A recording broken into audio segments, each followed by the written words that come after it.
Injil Lukas pasal yang ke-17 ayat 1 berkata apa? Ya. Yesus berkata kepada murid-muridnya, tidak mungkin tidak akan ada penyesatan, tapi celakalah orang yang mengadakannya. Jadi tidak mungkin tidak ada penyesatan. Penyesatan pasti muncul. Tidak mungkin tidak ada penyesatan. Tetapi celakalah orang yang terlibat di dalamnya sebenarnya. Nah, jemaat yang saya kasih dalam Tuhan Yesus Kristus, banyak orang kaget ya dong. Tahun yang lalu saya cek di Google bahwa denominasi Kristen itu 45.000. Sekarang cek lagi jadi 47.000. Kok cepat amat tambahnya gitu kan? Jadi denominasi Kristen sekarang 47.000 denominasi. Hei, bukan 4.000 loh. 47.000 denominasi. Kenapa bisa begitu banyak? Celakalah orang yang mengadakan penyesatan. Tidak mungkin tidak ada penyesatan. Tidak mungkin. Kenapa? Karena walaupun kitabnya satu, otaknya itu beda. Banyak. Makanya di zaman tidak ada kebebasan, orang dipaksa hanya untuk menerima satu pandangan, satu penafsiran saja. Tetapi ketika zaman kebebasan, sehingga apa? Orang mengajar, banyak orang mengajar. Jadi tidak heran sampai 47.000 denominasi, saudara yang saya kasih dalam Tuhan. Nah, orang tanya sama saya, Pak, banyak-banyak begini apa nggak repot? Apa disatukan aja jadi satu? Saya bilang dulu pernah. Bagaimana kalau disatukan jadi satu? Justru itu yang sesat. Maka habislah kesempatan orang untuk mendapatkan yang benar.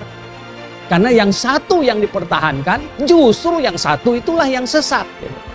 Tidak ada lagi peluang, tidak ada kesempatan untuk mendapatkan yang benar. Nah, lalu sekarang bebas, sebebas-bebasnya. Oh ya, maka itu jadinya 47.000 denominasi.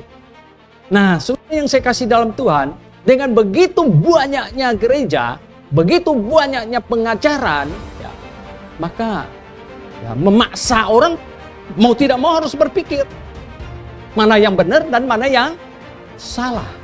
Wih, jemaat yang saya kasih dalam Tuhan Yesus, ini bukan sesuatu yang boleh coba-coba loh saya kasih tahu. Kalau makanan minuman paling-paling menceret kalau salah makan, betul nggak? Ya, tidak sampai ke neraka gitu.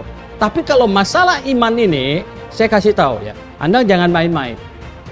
Jangan sampai nanti sudah di neraka baru menyesal. Gitu.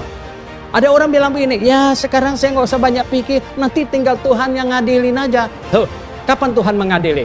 Sebenarnya waktu seseorang mati, ya, itu yang diselamatkan sudah langsung ke sorga, yang tidak diselamatkan sudah langsung ke neraka. Diadilinya kapan? Pengadilannya itu sebenarnya pengadilan yang Alkitab katakan itu, tahu nggak? Pengadilan untuk orang-orang yang masuk sorga itu adalah pengadilan untuk menentukan hadiah-hadiah dan kemuliaan bagi mereka. Sedangkan pengadilan untuk orang yang masuk ke neraka adalah menentukan seberapa berat mereka dihukum di sana nanti itu. Bukan mengadili, oh kau masuk, oh kau ke sana, ya kamu ke sorga, kamu ke neraka, bukan. Itu yang menentukan adalah apa yang kita imani hari ini. Apa yang kau imani. Bukan nanti semua orang mati, semua orang berjejer di hadapan Tuhan untuk diadili supaya masuk surga, supaya masuk neraka. Bukan. Alkitab tidak berkata demikian. Pada waktu orang itu putus napas, yang ke neraka sudah ke neraka.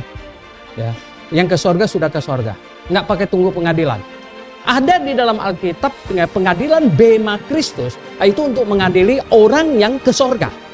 Sedangkan pengadilan tahta putih itu ada mengadili orang yang ke neraka. Nah, kalau begitu jemaat yang saya kasih, kamu mau tunggu pengadilan Kristus? Mau tunggu masuk pengadilan nanti? Sudah terlambat di situ. Saudara, sudah terkategorikan. Kamu ke surga apa ke neraka? Ya, sudah terkategorikan. Nah, bagaimana saya masuk kategori mana? Kapan penentuannya? Sekarang inilah. Saat kita masih di muka bumi ini. Oke. Sekarang inilah penentuannya. Saya akan di pihak mana? Oh, bagaimana cara menentukannya? Hei, Alkitab Tuhan kasihkan kepada kita. Dan di dalam kepala kita ada alatnya. Di sini dan di sini. Ini yang Tuhan mau.